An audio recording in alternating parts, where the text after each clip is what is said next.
Hey, good morning. It's Sunday. I'm not usually logging in during the weekends, but I had a couple projects that I was working on in the acting world. Actually, on Friday, I was actually on a 13-hour shift on set as a body double for someone else. So shots where they didn't want to bring the person in, including, even though I'm allergic to cats, putting a cat on my lap. It was, it was interesting experience. But got to do what you got to do, right?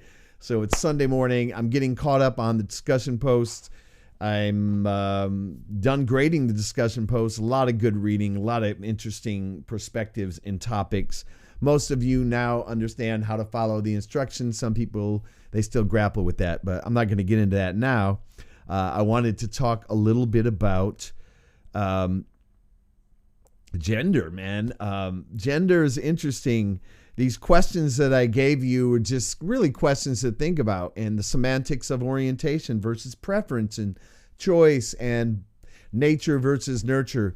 Again, there's people that have perspectives all around the range of things. And I even went out and I may pass that along the website. I actually will. I'll post it below.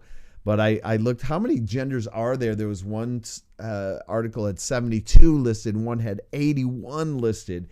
So we haven't really begun to understand the range of the way in people define themselves. We're still very much stuck in that traditional, but the idea is, how can we understand? We don't have to know everything, right? It's not about knowing everything. I think it's really about being open to things that are unknown to us, because things that are unknown to us are known to us.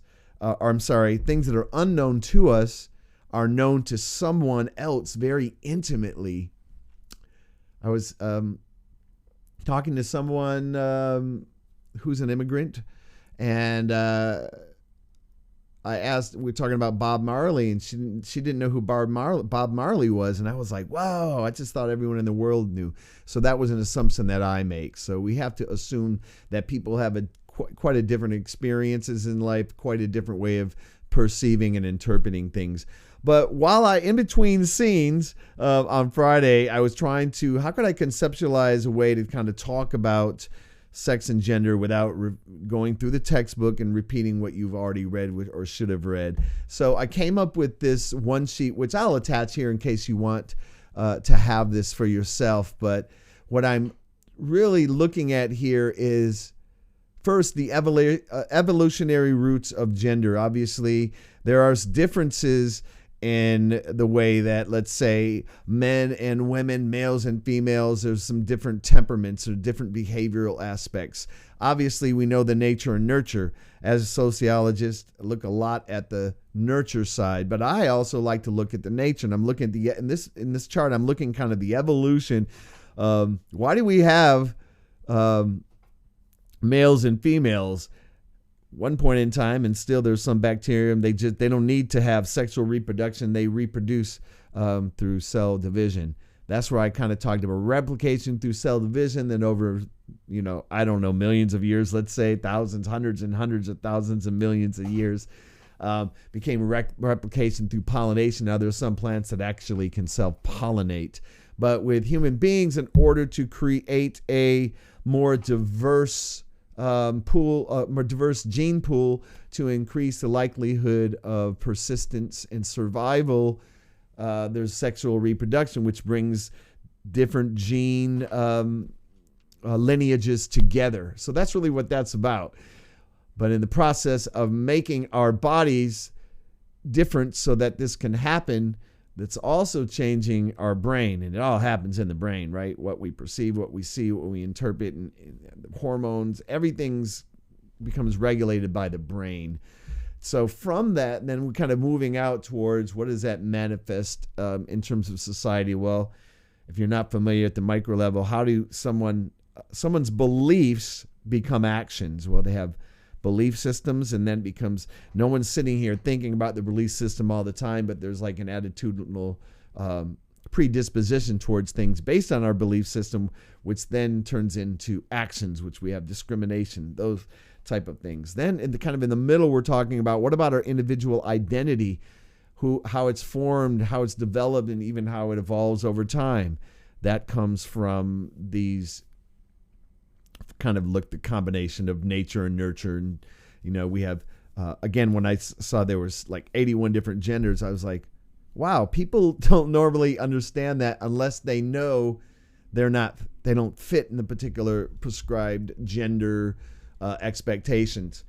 So many people do that. Those of us that do fit that cisgender ideology or understanding really have a hard time understanding someone who does not. So that's really where kind of empathy and understanding is important, to understand what someone else is experiencing. Even though you already know what's going on with you, but you are not them. They are not you. And then we have institutional structures, policies, and cultures. That's how it manifests into our societies, our institutions, how it's perpetuated, how it's infused into social institutions. So that is kind of the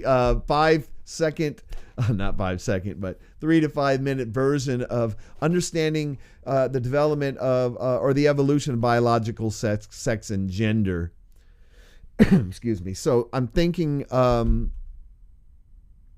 I was really glad to read that people were using terms like fluidity and just kind of the understanding of it is someone else's human right, if you will, to define who they are or not to define, who said, I will not accept these labels. I can't find a label. I can't find a box to get into, and for people to accept that as well. Very hard for people to somehow accept somebody who's different. That's where the difference is. And I don't think it's a fear. I think it is when people's belief systems are challenged by something different, they feel like everything they understood and believed to be true begins to crumble. And let's be honest, that is what life and maturity and becoming educated is really all about. It's it's really deconstructing the idea that there is this constant, that everything is, this is how it is, and there's no deviation from that, which is completely false. So the more that we're able to have a greater understanding, you don't have to have all the details and be the experts, but a greater understanding of the general nature of change and complexity in the human being, in the world of human beings and societies and individuals and families, I think the better off we will all be. And that's all I have to say on this Sunday morning. Hopefully I'll have next weekend off, but I will check in with you later next week. And if you're in the hybrid class, I'll see you on Monday.